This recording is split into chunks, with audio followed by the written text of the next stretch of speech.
Bismillahirrahmanirrahim. Alhamdulillah, salatu wassalamu ala Rasulillah. Nabiyyina Muhammad ibn Abdullah wa ala alihi wa sahbihi ajma'in, amma ba'd. Kita masih lagi dalam bab salatul Jum'ah, sembahyang Jumaat.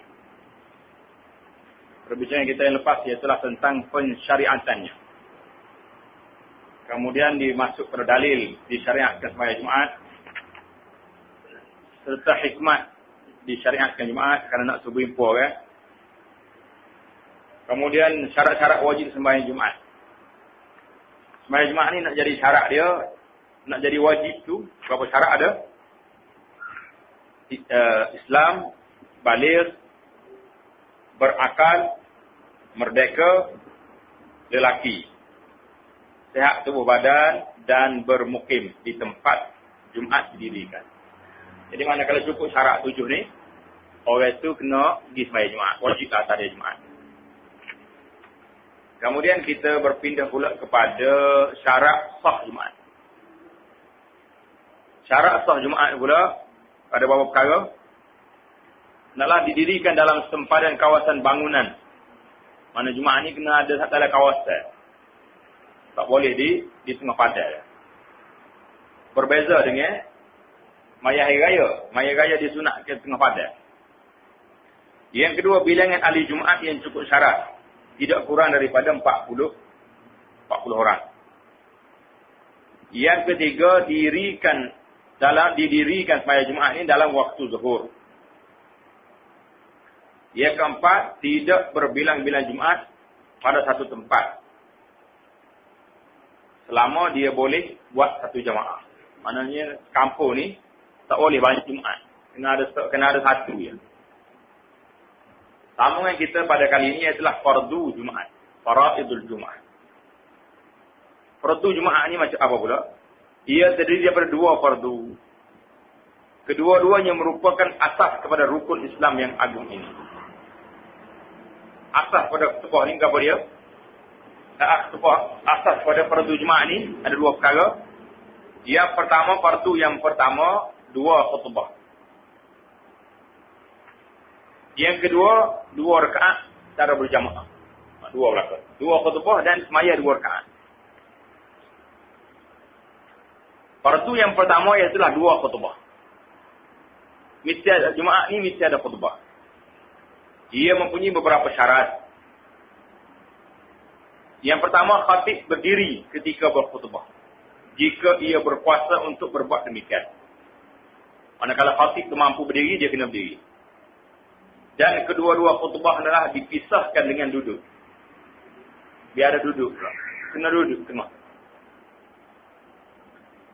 Ini berdasarkan kepada apa yang diriwayatkan oleh Muslim dalam sahihnya daripada Jabir ibnu Sumrah. Salah tu terjemahan. Tidak Sumrah gitu. Samurah. Samurah. Jabir bin Samurah. Tidak tulis. Samurah.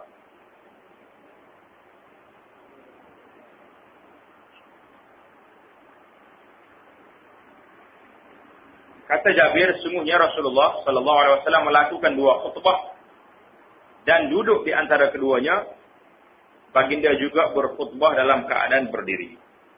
Jadi ambil daripada perbuatan Nabi ni, jadilah khutbah tu mesti berdiri, khatib. Dan kena break tengah jalan tu duduk sekejap. Kau naik balik. Bukhari dan Muslim meriwayatkan daripada Ibnu Umar katanya, sesungguhnya Nabi sallallahu alaihi wasallam berkhutbah dalam keadaan berdiri.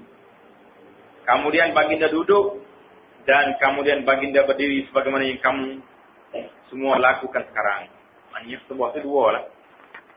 Duduk tengah-tengah tu untuk memisahkan antara 2 khutbah.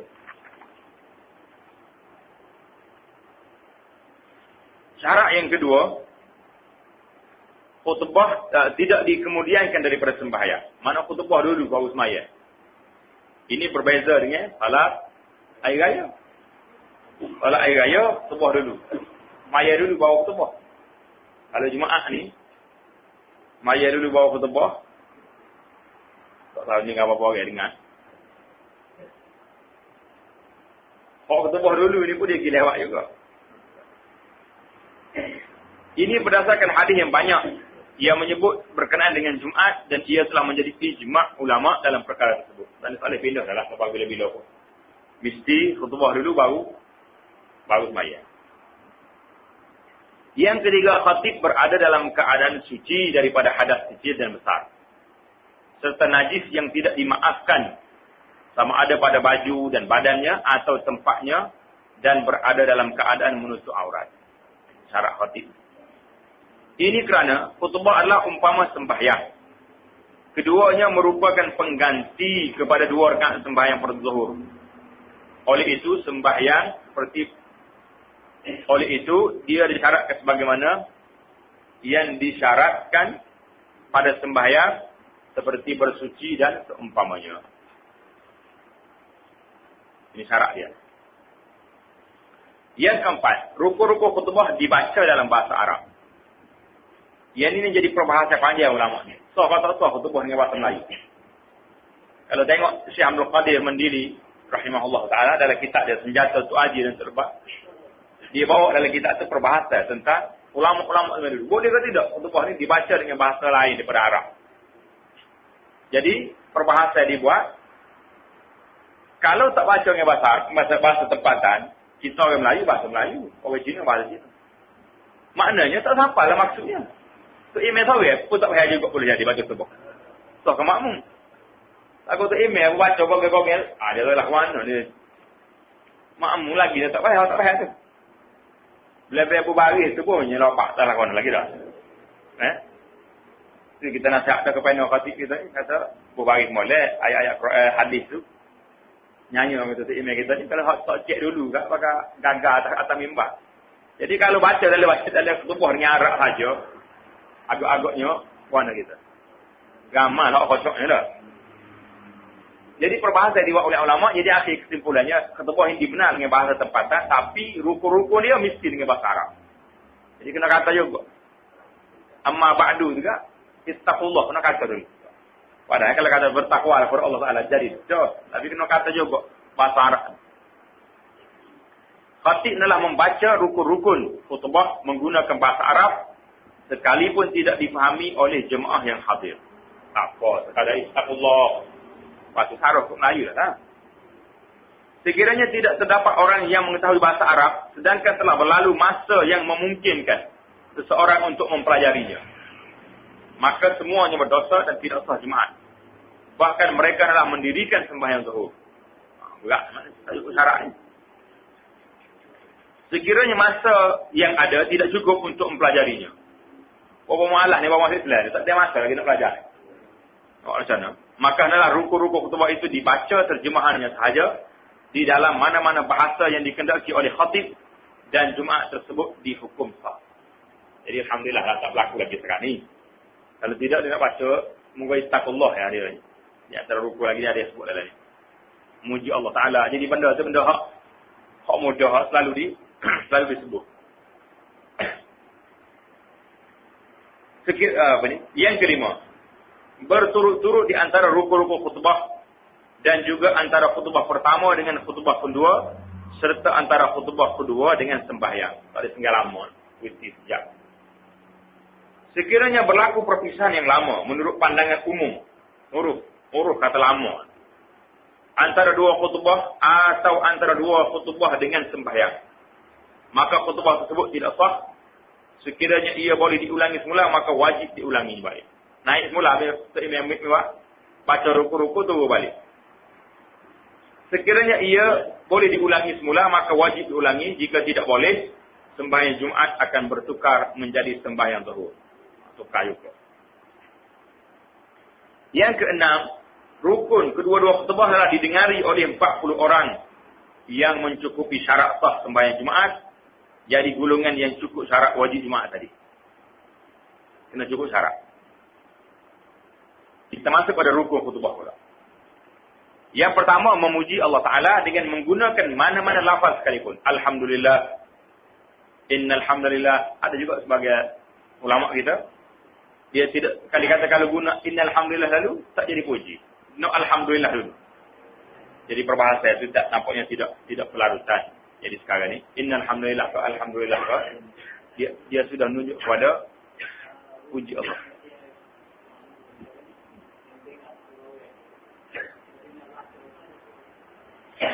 Ya.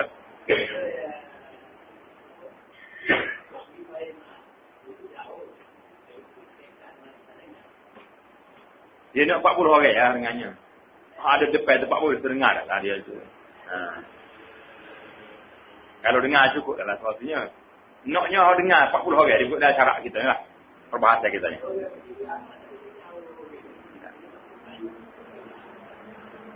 Kena cek balik dengar ke tak dengar ya. Baik.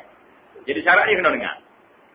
Jadi rukun yang pertama khutbah memuji Allah Ta'ala dengan menggunakan mana-mana lafaz sekalipun yang menunjukkan pada puji Allah. Alhamdulillah. Alhamdulillah. Yang kedua berselawat ke atas Nabi sallallahu alaihi wasallam dengan mana-mana kata-kata yang memberi makna selawat. Allahumma salli ala Muhammad wa ala ali Muhammad. Allahumma salli ala Sayyidina Muhammad.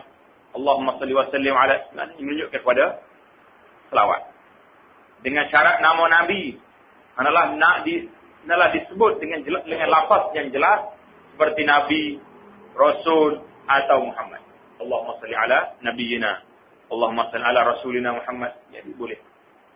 Ia tidak memadai jika disebut dengan ganti nama sebagai ganti kepada lafaz-lafaz tersebut. Jadi nama betul.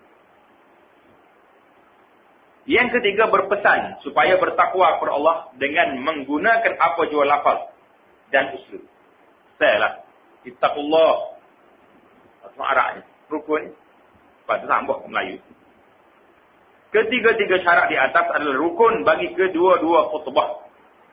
Tidak sah mana-mana khutbah yang tidak dibaca rukun tersebut. Jadi dua-dua khutbah, yang pertama, yang kedua mesti ada alhamdulillah, ada selawat kata Nabi sallallahu alaihi wasallam dan ada wasiat bertakwa. Habis dah, ringkas ya, 10 minit sudah dah khutbah ni.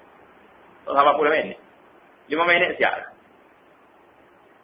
Yang keempat, membaca ayat daripada Al-Quran pada salah satu daripada dua khutbah. Jadi kita baca mana-mana ya. Khutbah yang pertama, khutbah yang kedua, ada satu ayat Quran. Biasa kita ni, jemaah yang kita selalu duduk dengar, ajak muda lagi. Ayat ni biasanya, dia akan letak, A'udzubillah minasyaitanir rajim sebelum, Barakallahu li wa lakum fil Quran. Mana kalau duduk lain ayat tu, orang akan cari. Mana Barakallahu li, tak ada A'udzubillah minasyaitanir rajim. Dia tidak syarat duduk situ. Mana-mana duduk di antara dua khutbah. Khutbah yang pertama, khutbah yang kedua, ada ayat Quran. Membaca, tengok kita membaca satu ayat daripada Al-Quran pada salah satu daripada dua khutbah. Sama ada kita baca awal, baca akhir, tidak semesti duduk di sebelum Barakallahu li wa lakum fil Quran. Tak. Jadi semua komik kita biasanya khutbah yang diedar tu macam tu kan. Jadi kalau salah orang ubah, ada orang ubah kan jadi pelik dah sikit. Ya tu mana nengah. Mula-mula tak ni. Pak tanya juga, nengah kok? Kata tak nengah. Ada tepat. Mana-mana ayat yang dibaca. Mana lagi kita khutbah tu ada. Dia akan ada ayat yang kita buat. Orang panggil buat syahid. Buat dalil pada hukum yang kita sebut tu. Ayat adalah tu. Tidak semesti kata, A'udzubillahi minasyaitanir rajim. Baca. Wal asri innal insana. Mana bukti ada dekat situ? Nak baca ayat Quran. Ayat yang dibaca disyaratkan dapat memberi kefahaman dan mempunyai makna yang jelas. Tidak memadai jika ayat yang dibaca terdiri daripada huruf-huruf sebagaimana yang di awal surah dia panggil huruf muqatta'ah. Huruf muqatta'ah ni iaitulah seperti di awal surah Alif Lam Mim Qaf Ain Sin Qaf Yasin, itu dipanggil huruf yang muqatta'ah yang kadang-kadang apa ni tak tahu makna dia. Yang kelima, berdoa untuk orang-orang yang beriman pada khutbah yang kedua. Doa untuk orang beriman. Allahumma fili mu'minin wal mu'minat. Doa tersebut boleh dilakukan dengan mana-mana uslub. Asalkan ia dianggap sebagai doa menurut pandangan umum. Doa lah apa saja pun. Allahumma fili mu'minin wal mu'minat. Jadi selesai dalam masalah kita. Banyak mana lagi orang tak ada dalam kita duduk dengar selama ni tak ada. Dalam rukuk khutbah. Ada lagi perkara-perkara yang berkaitan. Cuba hati boleh. Banyak lagi tak ada lagi tu. Kalau tak ada. Cukup. Khutbah. tukar tersebut. Masyarakat kita ni kalau saya tak pergi tukar, dia tiga hari. Email tak baca, tak baca, tak pergi tukar. Dia tidak bising, ulah balik apa yang disebut oleh email atas mimbar tu. Apa ni, nasihat-nasihat ini sampai itu ulah kalau email tak baca, tak pergi tukar. Jadi dalam kitab kita ni tak suruh baca tukar pun. Kalau tak ada tukar, tak ada masalah. Jadi, tak ada pergi tukar. Tak ada. Naik mimbar tak ada. Tak naik mimbar tu sebab nak suruh nampak, nak suruh tinggi. Tukar tu. Tak ada. Dia ada tukar kecil, ada. Ada setengah pergi, ada setengah tak pergi. Jadi ada. Ha. Dia doa ni, doa dalam khutbahnya, tak. Doa kepada orang mukmin. Allahumma fil mu'min wal mu'minat. Al-ahya'i minhum wal amwat. Itu ya doa. Doa lain-lain itu tak masuk dalam ni. Kalau tak baca, tidak menjadi kesalahan. Semuanya jadi undang-undang. Tak baca, dipertikaikan, dia boleh ditanya, boleh dipanggil kenapa tidak baca. Tak. Asalnya, khalifah-khalifah dulu. Ulama-ulama dulu dia baca. Tapi kalau siapa peringkat, khalifah ni sudah menyeleweng, dia tak baca. Di antara orang yang tegak, iaitulah Sultan Ulama, nama Al-Izz bin Abdul Salam. Gelar dia Sultan Ulama. Waktu khalifah ni menyeleweng, nak berunding dengan orang lain, nak jatuh ke kajian yang dipimpin oleh seorang amir lain di Mesir. Dia naik atas mimbar, yang pertama sekali, doa dia, Allahumma abrim li hadhihi ummati amrus. Yu'azzu fiha ahlu ta'atik wa yuzallu fi ahli ma'siyati. Laksanakanlah pada umat ini, berikanlah kemuliaan kepada orang yang taat, hina pada orang yang deraka padamu. Lepas dia tak baca doa pada khalifah. Di sini masa tu, khalifah nak pecah dia kata mu nak pecah, aku betul lagi nak pergi. Kalau ada orang berani saya, tak ada masalah. Jadi kadang-kadang kita ni, dalam doa-doa kepada orang ni, kita jangan melampau sangat. Doa tu biar kena dengan tempat. Biar kena dengan tempat. Kalau kita kata, kita nak doa kepada pemimpin wilayah ini. Sebut apa? Wilayah ini. Jangan kata apa mereka akbar, mana dunia semua ni jadi di bawah pimpinan dia. Tak kena. Jadi benda-benda macam ni kena bicara balik. Tidak semestinya orang dulu buat tu, kadang-kadang dia selepas pandang benda-benda lagu tu. Kalau kamu dia mari, dia tahu dah benda tu ada silap. Betul lah. Kenapa kita masih nak teruskan lagi? Berdoa untuk orang-orang yang beriman pada khutbah yang kedua. Doa tersebut boleh dilakukan dengan mana-mana uslub asalkan ia dianggap sebagai doa menurut pandangan umum. Jadi soal di sini sekarang ni kalau tak ada benda-benda ni, tukar tak ada apa tak ada, tak baik. Cukuplah dengan ruku-ruku dia tu pakai sebut. Banyak kalau kita perhati dari kitab kita ni, kalau tak ada tu maknanya ada lah. Dia pandangnya, dia tidak setuju dengan sebahagian. Sekarang ni masih ada lagi. Tengah-tengah masjid, doa tengah di antara dua khutbah. Tok Bilal baca. Kita bagi tahu dah benda tu tak perlu Tok Bilal baca. Memang di antara tempat tu boleh doa. Biar orang setiap orang doa untuk apa yang dia nak kata. Jadi kalau duk main Tok Bilal, Allah main yaqulu astagfirullah, mengganggu orang lain nak doa. Hak dia nak kata masa terhad. Boleh ada Tok Imam khatib duduk setengah minit. Ada. Pas minit kali. Jadi masa tu cukup terhad untuk orang masing-masing nak doa kepada kehendak yang dia nak. Jadi kalau kita duk ganggu dengan baca ayat umum pula, jadi tak tahu. Fardu yang kedua, sembahyang 2 rakaat secara berjamaah. Al-Imam An-Nasa'i meriwayatkan daripada Umar radhiyallahu taala anhu bahawa dia berkata, sembahyang Jumaat adalah 2 rakaat berdasarkan apa yang diberitahu oleh Nabi Muhammad sallallahu alaihi wasallam.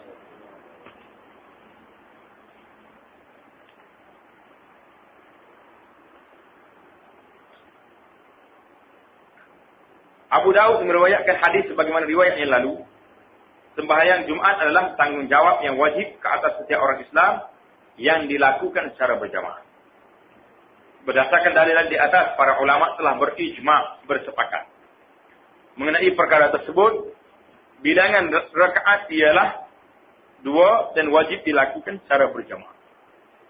2 rakaat yang ada.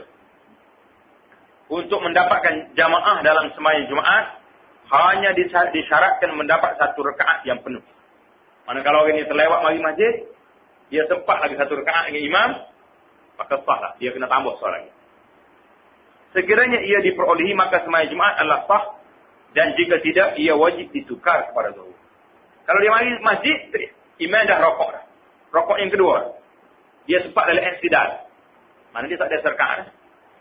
Bila sudah imam bagi salam nanti, dia kena tambah lagi 4 rakaat. Jadi zuhur. Itu ya keadaan. Kalau dia 1 rakaat, boleh terus.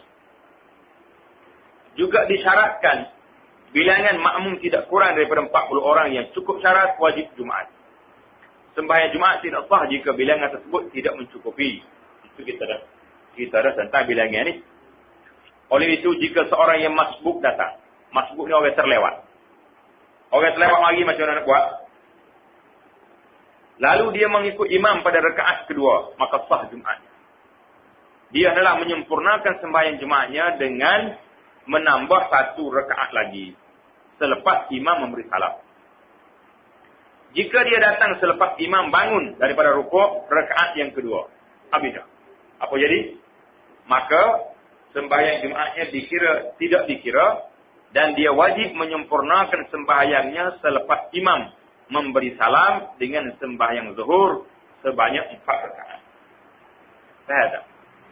Mana kalau dia 1 rakaat, tambah satu lagi. Kalau tak sempat 1 rakaat pun, dia kena bangun tambah 4 rakaat. Jadi sembahyang zuhur. Begitu juga jika para makmum yang mengikut imam telah menyempurnakan sembahyang sebanyak 2 rakaat. Kemudian tiba-tiba mereka atau sebahagiannya didatangi oleh sebab-sebab yang memaksa mereka berpisah daripada imam, 4 rakaat. Dan masing-masing menyempurnakan 1 rakaat lagi secara bersendiri, maka sembahyang Jumaat mereka adalah sah. Jika sebab-sebab tersebut berlaku sebelum sempurna rakaat pertama, maka Jumaat mereka tidak sah dan ia bertukar kepada zuhur. Itulah kalau tak salah yang kedua. Ada kes. Maksudnya semua orang semaya tak ada 1 rakaat pun. Kalau dia ada rokok dengan 1 rakaat, tiba-tiba ada masalah. Imam terpaksa kena berapa rokok. Dia batas semaya ke apa? Jadi makmum nak semaya macam mana? Masing-masing tambah 1 rakaat lagi. Jika sebab-sebab tersebut berlaku sebelum sempurna rakaat pertama. Tak ada rakaat pertama, lagi tak ada rokok, lagi tak imam lagi hidup dia. Ada masyarakat dia apa-apa, maka Jumaat mereka tidak sah dan ia bertukar kepada zuhur.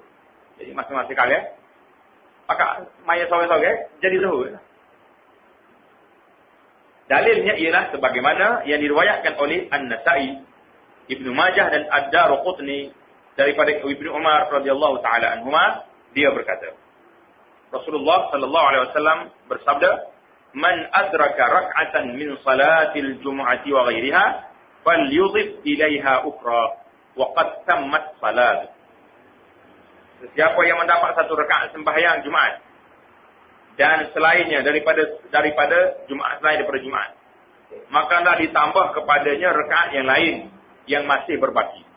Dengan itu sembahyangnya menjadi sempurna kalau sempat. Habislah kita tentang nak masuk sembahyang Jumaat tadi. Ada adat Jumaat dan perkara yang berkaitan. Ini yang penting kita kena buat.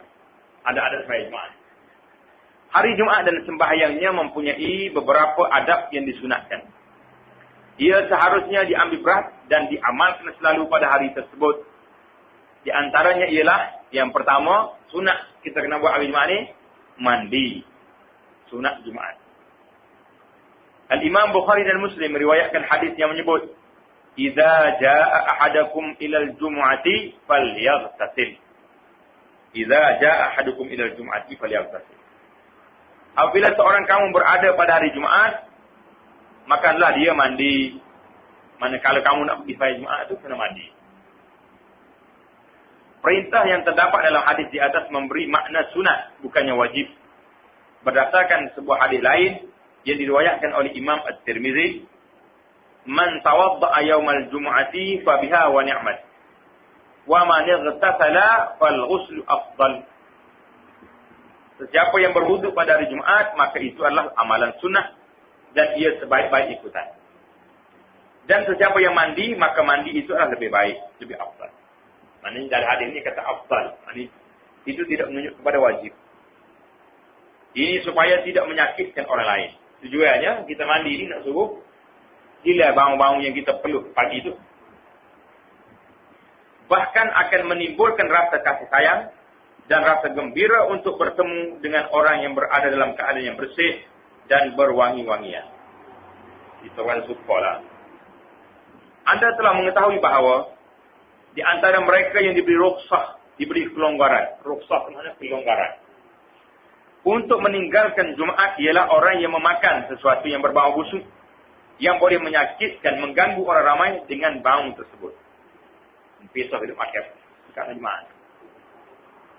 Al-Bukhari meriwayatkan daripada Salman Al-Farisi radhiyallahu ta'ala anhu bahawa Nabi sallallahu alaihi wasallam bersabda, "La yaghtasilu rajulun yawmal jum'ati wa yatatahharu mastata'a min tuhrin wa yaddahinu min duhnihi aw yamassu min tibi baitihi thumma yakhruju fala yufarriqu baina ithnaini thumma yusalli ma kutiba lahu thumma yunsitu idza takallama al-imamu illa ghufira lahu ma bainahu wa bainal jumu'atil ukhra." Ini tengok kelebihan besar. Kelebihannya cukup besar. Seseorang yang mandi pada hari Jumaat. Nak suruh mandi. Bersuci sekadar termampu. Memakai minyak yang menyapu dan menyapu wangi-wangian yang ada di rumah dia. Fi baiti. Mana ada dah. Kemudian dia keluar dan tidak menceraikan, memisahkan antara dua orang yang sedang duduk dalam masjid. Mana kalau itu kapak dah jangan pisah. Tapi kalau kita go, tak ada masalah, kita duduk tengah. Kemudian mendirikan sembahyang sebagaimana yang ditentukan kepadanya. Masuk masjid tak puas. Bija dia nak tunggu khutbah ni, maya sunat. Maya sunat.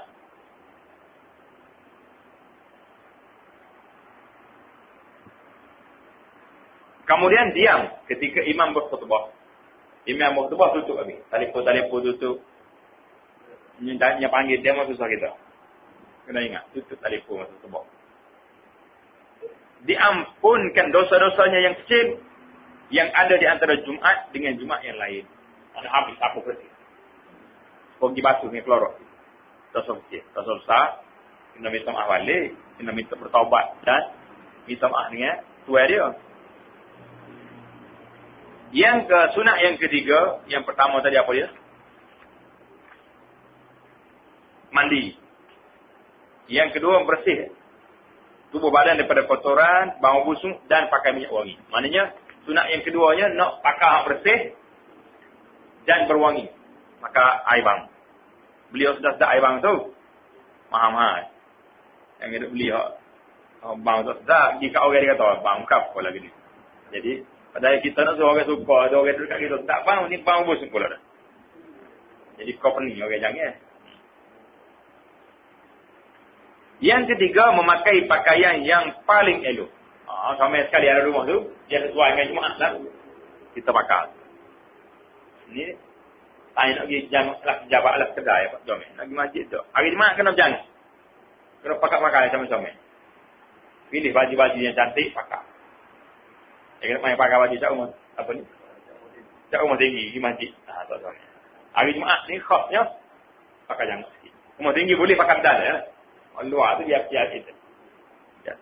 Dia gaya kata Jumaat ni.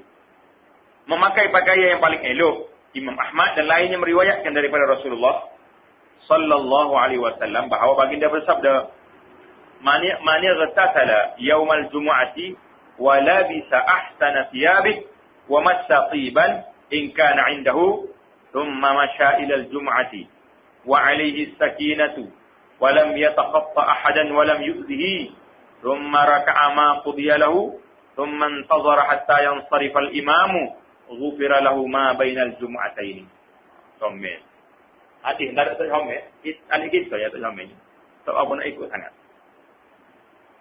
Sesiapa yang mandi pada hari Jumaat, kemudian memakai pakaian yang paling baik, yang paling elok, dan menyapu wangian jika ada. Mana tak paksa ini. Tapi carilah yang wangi itu nak ada kan?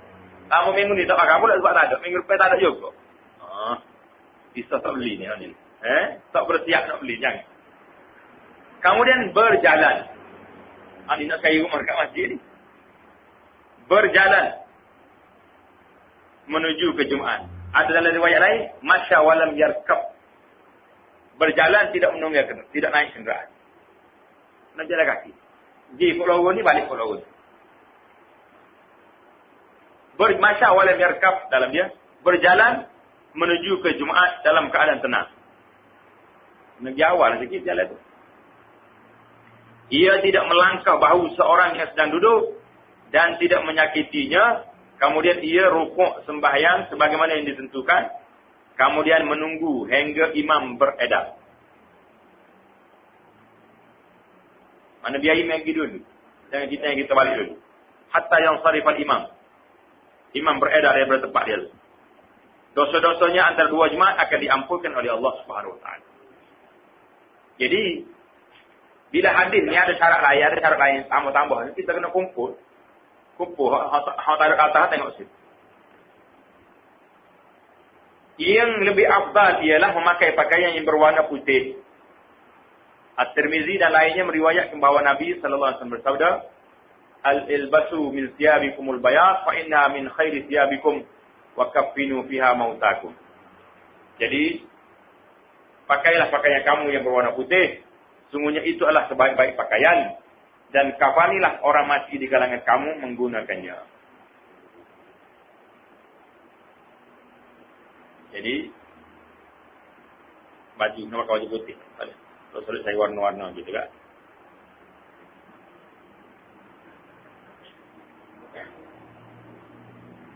Yang keempat, memotong kuku dan memperelokkan rambut. Potong kuku. Mana kuku kita jangan lebih panjang. Tukang kucing mulut dia. Orang ni pisau tahu kuku panjang. Kau dia tak tahu kuku panjang. Panjang. Mulutnya taknya garu pula tu dia ni. Kita memang takutnya garu-garu. Boleh. Berdasarkan hadis Al-Bazzar dalam musnadnya, Nabi SAW memotong kuku dan menggunting misalnya pada hari Jumaat. Dia pun tak takhri. Dia takhri hadis. Dia tak bagi tahu sanad. Walau macam mana pun, masalah potong kuku ni kita cerita dulu tentang dalam Sunan Al-Fitrah. Bahawasanya hadis-hadis yang menyebut tentang hari-hari tertentu potong kuku. Ada hari ini potong kuku, keluar penyakit, masuk ubat. Ada hari lain masuk penyakit, keluar ubat. Semua hadis tu, ulama-ulama hadis kata hadis tu hadis palsu yang tidak boleh dipegang. Kemudian, hari Jumaat, kalau kita buat progres tetap kat kuku hari Jumaat, dia akan jadi tak terlupa. Tak adalah terlepas panjang. Setiap hari Jumaat kita nak mandi sunat Jumaat tu, kat kuku. Jadi sekurang dia akan jadi satu kebiasaan kita, minggu sekali kat kuku. Tak ada panjang. Memperelokkan rambut, mana nak pergi majmak dengan rambut itu saya sisir molek-molek tikar. Kalau rambut panjang lah, rambut tak ada dah. Tak ada apa-apa. Letak piyah, maka sesalah tu. Pasal orang Arab rambut dia panjang, dia panggil jumlah. Apa sini? Tahu. Hello. Yang kelima, keluar awal ke masjid. Nabi sepak ke masjid ni. Ni pergi beramak sama kata Imam.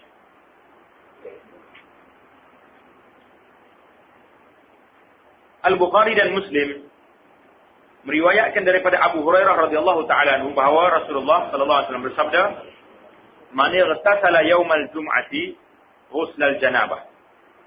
Ini ada tambahan lain pula. Mandi lain pula. Thumma raha fa ka'annama qarraba badana. Wa man raha fi as-sa'ati ats-tsaniyati fa ka'annama qarraba baqarah. وَمَنْ رَاحَ فِي السَّاعَةِ الثَّالِثَةِ فَكَأَنَّمَا قَرَّبَ كَبْشًا أَقْرَنًا وَمَنْ رَاحَ فِي السَّاعَةِ الرَّابِعَةِ فَكَأَنَّمَا قَرَّبَ دَجاجَةً وَمَنْ رَاحَ فِي السَّاعَةِ الْخَامِسَةِ فَكَأَنَّمَا قَرَّبَ بَيْضَةً فَإِذَا خَرَجَ الْإِمَامُ حَضَرَتِ الْمَلَائِكَةُ يَسْتَمِعُونَ الذِّكْرَ. Sesiapa yang mandi pada hari Jumaat seperti mandi janabah.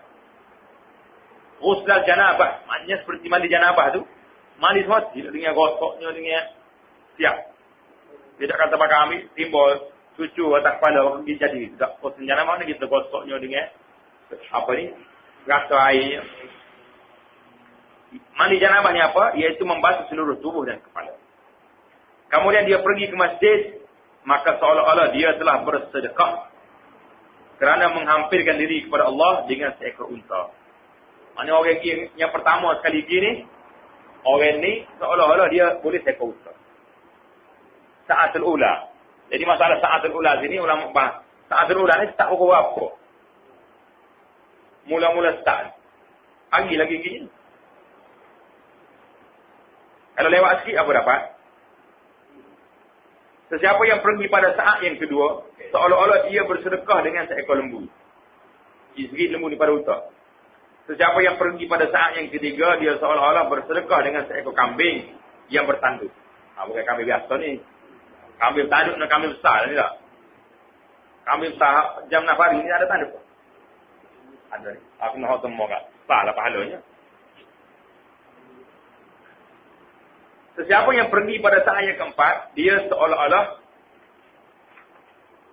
bersedekah dengan seekor ayam. Kok gitu lah. Tu tarah. Dan sesiapa yang pergi pada saat yang kelima, dia seolah-olah bersedekah dengan sebiji telur. Kemudian apabila imam keluar menaiki mimbar, para malaikat hadir bersama mendengar nasihat dan peringatan. Mana yang paling lewat yang kita boleh pergi, jangan sampai imam duduk atas mimbar. Dan imam malaikat habis dah. Tutup file dia, pergi duduk tengah tubuh. Jadi hak mari pada tu tak ada lah. Pahala hak file Jumaat tu ada lagi hak lain. Mana malaikat hak catat kedatangan awal ni. Hak bagi bonus ni tak ada lah. Dia sendiri nak pergi dengan tubuh. Nak pergi dengan nasihat. Maknanya kita nak suruh pergi paling lewat kita apa kerja banyak sekalipun, jangan sampai malaikat tutup file. Biar boleh kat telur. Nak talih kambing pun telur, talih file. Biar dia sebelum malaikat imam khatib duduk atas mimbar. Tidak timbul masuk dalam masjid. Masuk masjid itu sebelum imam duduk atas mimbar. Pasal malaikat dia tunggu situ. Pintu. Dia kata apa tadi? Apabila imam keluar menaiki mimbar, para malaikat hadir bersama mendengar nasihat dan peringatan, dia tutup dah ketah dia. Dia tak cara nak mari dia tu. Maknanya, dari segi hak bonus tambah tak ada. Orang tu susah lagi mak dia. Kecuali, tak cukup 40 waktu, mengikut mazhab kita ni. Nanti cerita lain lah. Lah ni cukup lah 40, tapi hak tambah ni, pahala kelebihan lain ni tak ada lah. Beriti zakat boleh telur. Naik mimbar, imam, habis. Telur pun tak dapat. Tak ada apa dah. Yang keenam, sembahyang 2 rakaat ketika memasuki masjid. Imam Muslim rahimahullahu taala meriwayatkan daripada Jabir, dia berkata, Rasulullah sallallahu alaihi wasallam bersabda, "Idza jaa ahadakum yaumal jum'ah wal imamu yakhthub falyarka' rak'ataini wal yatajawwaz bihima." Apabila seorang kamu datang pada hari Jumaat ketika imam sedang berkhutbah, maka rukuklah bersembahyang 2 rakaat dan lakukanlah dengan cara yang ringan, yang sederhana, cepat. Tak gugur juga supaya tahiyatul masjid. Ini dilakukan apabila khatib belum sampai ke penghujung khutbah. Mana kalau kita masuk tu khatib duduk ibadah Allah. Inna Allah ya'muru bil 'adli wal ihsan. Jangan duduk main tu nak tak ada kita. Sekiranya khutbah telah sampai ke penghujungnya, maka dia adalah menunggu untuk mendirikan sembahyang Jumaat yang diwajibkan. Tak payah duduk. Maka duduk sendiri. Maka berdiri terus. 2 rakaat sembahyang ini akan luput, tidak disunatkan lagi apabila seorang itu duduk dalam masjid. Mana kalau kita masuk, duduk. Tiba-tiba saya ingat, tak payah sunat lagi, habis lagi. Masa dianya sebab kamu duduk dah. Sudah penghormatan masjid sudah tidak ada lagi. Dia tujuan semaya 2 rakaat ni, semaya tahiyatul masjid. Kalau kita masuk sebelum azan, lagilah kena semaya tahiyatul masjid. Ni tengah duduk khutbah pun kena juga. Tahiyatul masjid juga. Tapi secara ringkas kena buat. Maknanya kita faham sini, arahan supaya semaya sunat tahiyatul masjid cukup besar. Walaupun khatib tengah buat khutbah, tak gugur lagi hak dia. Bila dia gugur, kalau kita pergi duduk dah, baru kita ingat, tahiyatul masjid tak lagi. Nak bangun pula tu, tak ada sunat lagi. Sebab kita tak penghormatan masjid sudah tercalar. Dengan kita duduk. Masjid Haram pun suka. Dia Masjid Haram tu Dia ada dipanggil Tahiyatul Ka'bah. Mungkin kita baca, kita dengar dalam kursus haji, baca dalam buku. Tahiyat kepada Kaabah itu tawaf. Mana secantiknya, secomelnya. Kalau kita masuk ke Kaabah, jangan duduk, kecuali kita tawaf dulu. Tapi kalau kita masuk dekat nak salat dah, waktu tu jam, panas, lagi tawaf tak boleh, kita payah nak tahiyat masjid, macam biasa juga. Itu kaedah. Jangan keliru situ. Ada semua orang tu, dia kata tak ada tahiyat masjid di Mekah. Tawaf. Betul. Dia panggil tahiyatul Ka'bah tawaf. Tapi kalau tak boleh nak tahiyat Ka'bah dengan tawaf, kita kena tahiyatul masjid dengan sembahyang sunat. Kena buat juga. Oleh itu, jika seorang masuk masjid dan duduk, maka sembahyang sunat tidak lagi boleh dilakukan. Maka dia wajib berada dalam keadaan tersebut, dia duduk dalam keadaan diam, mendengar khutbah sehingga sembahyang didirikan. Mana sahabat mereka ni kena tahiyatul masjid ni kena buat. Yang ketujuh, diam mendengar khutbah. Al-Imam Bukhari dan dalam sahihnya dan Muslim serta lainnya meriwayatkan daripada Abi Hurairah radhiyallahu taala anhu bahawa Nabi sallallahu alaihi wasallam bersabda, "Idza qulta li sahibika ansit yaumal jum'ati wal imamu yakhutub faqad laghawta." Apabila kamu berkata-kata kepada sahabat kamu pada hari Jumaat dengan perkataan diam, mana orang ni jaga kita ayat tu dia. Sekalipun ketika imam sedang membaca khutbah, maka sungguhnya kamu telah lara ataupun lalai. Ayat tu duduk dia pun tak boleh.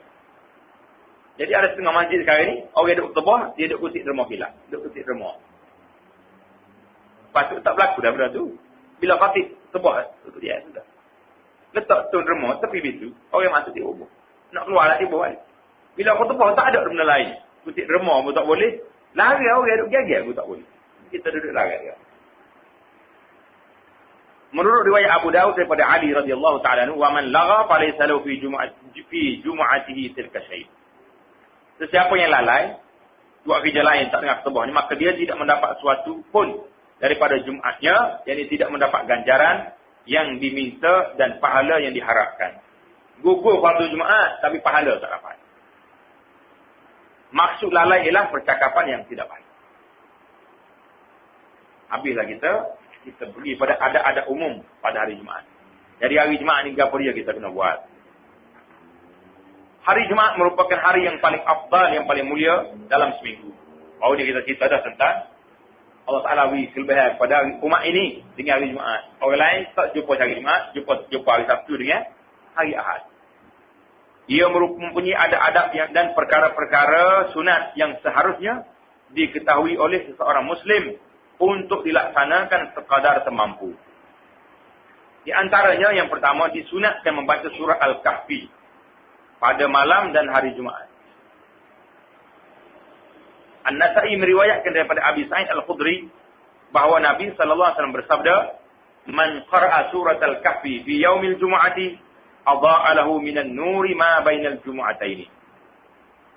Sesiapa yang membaca surah Al-Kahfi pada hari Jumaat. Kita ingat sini.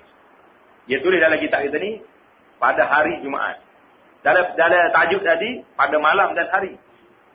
Tapi kita pegang kepada dalil yang sarah daripada hadis ni, mana kita baca Kahfi ni pada hari Jumaat, tidak malam Jumaat.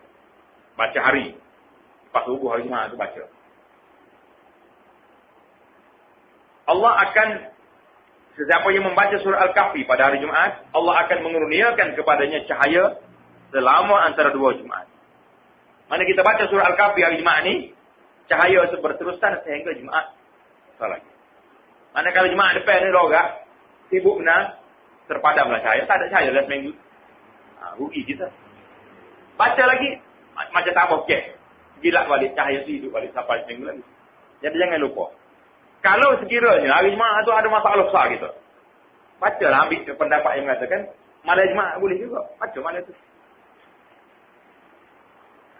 Yang kedua, disunatkan banyak berdoa pada hari dan malam. Sunat kita doa pada hari dan malamnya. Ini berdasarkan kepada apa yang diriwayatkan oleh Al-Bukhari dan Muslim, bahawa Nabi sallallahu alaihi wasallam telah menyebut mengenai hari Jumaat dengan sabdanya, "Fiha sa'atun la yuwafiquha 'abdun muslimun wa huwa qa'imun yusalli yas'alullaha ta'ala syai'an illa a'tahu iyyah." Pada hari tersebut terdapat satu masa apabila seseorang hamba muslim berada padanya dalam keadaan mendirikan sembahyang, berdoa kepada Allah, maka Allah Subhanahu wa taala akan memperkenankan apa yang diminta. Mana dalam satu hari jemaah ni ada satu saat yang mustajab. Saat yang mustajab ni, kalau kita minta berapa, masa tu betul dengan waktu tu terima saja. Jadi di antara saat yang mustajab ni, banyak cerita dia nya. Baginda mengisyaratkan dengan tangannya untuk menunjukkan tempoh masa tersebut adalah pendek. Jadi dalam riwayat ni kata, pendek je. Masa tu sikit sangat. Wa asyara biyadihi yuqalliluha. Mana isyarat dengan tangan dia sikit masa. Jadi ulama-ulama duk bahas tu cari. Di mana ke masa? Pasal tu dia kata di antara khutbah. Bila di antara khutbah, tengah duduk khatib, duduk khutbah, kita tak boleh doa. Tak boleh cakap, kena dengar. Jadi di mana kita boleh doa? Bila dia duduk. Bila dia duduk tu, maknanya dia break sekejap. Tak ada khutbah. Jadi masa tu lah kita boleh doa. Cadang selalu. Kalau ada masalah berapa, nak minta permohonan apa dengan Allah SWT, tak selalu. Bersiap dia. Bila khatib duduk tu, wa astaghfirullah li wa walidayya wa lidikum tu, fastaghfiru innahu wal ghafurur rahim. Baca doa. Ya Allah, berilah apa-apa yang kita nak. Minta anak jadi baik, kita jadi hidup, isteri yang apa-apa saja hajat kita. Kau dah masa yang sedikit itu minta. Itu di antara tempat yang dikatakan mustajab doa di celah di antara khutbah. Dan ada riwayat lain mengatakan masa mustajab doa ni iaitulah lepas asar sebelumnya terbenam matahari hari Jumaat. Pasal itulah kalau kita tengok dalam kitab Imam Al-Ghazali umpamanya Bidayatul Hidayah, yang disyarah oleh Syekh Abdul Samad Al-Falimbani dalam kitab dia Hidayatul Saliki, dia tu hari Jumaat ni suruh kurun, tak boleh jalan. Betul Jumaat ni jadi ke mana dia? Baca zikirnya, baca doanya, kerana itu diharapkan waktu mustajab doa sebelumnya terbenam matahari pada hari. Jadi kalau kita sudah pas mayasa tu pasal nak minum air, minum dulu. Siap-siap model, pukul 6 masuk dalam bilik kita cakap korang. Baca doa, zikir-zikir yang kita ada, maksurat dan apa minta. Kalau kita harapkan kata ulama, itulah di antara tempat yang mustajab doa. Kenapa nak cari? Hari Jumaat ni, dia ada satu tempat dia kata ni. Kalau bertemu doa tu, kena selalu. Dimustajabkan doa. Yang ketiga, disunatkan banyak berselawat ke atas Nabi Muhammad sallallahu alaihi wasallam pada hari Jumaat dan malamnya. Ini berdasarkan hadis Rasulullah sallallahu alaihi wasallam yang diriwayatkan oleh Abu Daud dan lainnya dengan sanad yang sahih. Inna min afdali ayyamikum yaumal jum'ati fa akthiru alayya min as-salati fihi fa inna salatakum ma'rudatun alayya. Sesungguhnya hari yang paling afdal, yang paling mulia ialah hari Jumaat. Oleh itu perbanyakkanlah selawat ke atasku pada hari tersebut, kerana selawat kamu ke atasku dibentangkan kepada. Selawat kita baca ni, Allahumma salli ala sayyidina Muhammad ni, Allahumma salli ala Muhammad wa ala Muhammad sampai akhirnya, mana-mana selawat yang maksur yang diajar oleh Nabi sallallahu alaihi wasallam, jangan kita baca selawat-selawat yang kita tak tahu makna dia. Kadang-kadang benda ni dia bawa makna yang lebih melampau sangat. Nak puji Nabi tu sampai naik taraf tinggi tu. Apa tahu benda gaib, tahu benda apa, mana kita telah mengangkat darjat Rasulullah kepada darjat Allah Subhanahu Wa Taala. Itu bahaya. Jadi kita ambil selawat yang diajar oleh Nabi sendiri. Dalam riwayat-riwayat hadis yang sahih, kita baca. Jadi selawat ni jadi agenda kita, malam Jumaatnya selawat, hari Jumaat sampai petainya selawat kepada Nabi sallallahu alaihi wasallam. Itulah 3 perkara sunat. Ada adat umum pada hari Jumaat, banyak lagi rasa kita selalu buat, tak ada lagi kita. Kenapa? Apa dia tak ada lagi dari kita? Kerja hari Jumaat yang kita buat. Ya? Baca Yasin tak ada. Tak apa tak ada. Sedangkan kita baca. Kalau tak baca ni, timbul masalah pun. Setengah orang dia tu mana Ustaz tak baca Yasin hari Jumaat. Dia tanya dia. Tak ada lagi tak ni. Patutnya dia sebut lah. Dia keempat tu. Baca Yasin. Kita nak tambah apa tak tambah. Sebabnya mengikut apa yang diteliti oleh ulama-ulama hadis, tidak ada hadis yang sahih yang menunjukkan baca Yasin malam Jumaat. Ada juga ada satu riwayat yang disebut yang diriwayat daripada Nabi, tapi kata ulama hadis itu dhaifun jiddan. Dia syarat nak beramal ni, syarat nak beramal dengan hadis dhaif tu, dia syarat dia dhaif yang ringan. Tapi kalau mereka dhaifun jiddan, tak masuk dalam kategori beramal dengan hadis dhaif. Jadi wallahu alam, jadi takut belum ditanya kita jawab adalah mungkin dia tanya kenapa tak ada baca Yasin malam Jumaat ni? Kerana tidak ada riwayat yang sahih mari daripada Nabi sallallahu alaihi wasallam tentang perkara ini. Jadi kalau nak baca dia sebagai baca Quran, baca. Malam lain pun boleh baca. Bawa baca Yasin kan baca dia Quran, baca Quran. Tapi kalau kita nak anggap baca Yasin malam Jumaat ni satu bacaan yang waris daripada Nabi, tak sahih. Jadi macam masalah. Habislah kita perbincangan kita tentang hari Jumaat dan kelebihan-kelebihan dia. Kita akan masuk pula kepada sembahyang sunat. Salatu an-nafli. Mana sembahyang sunat? InsyaAllah ta'ala.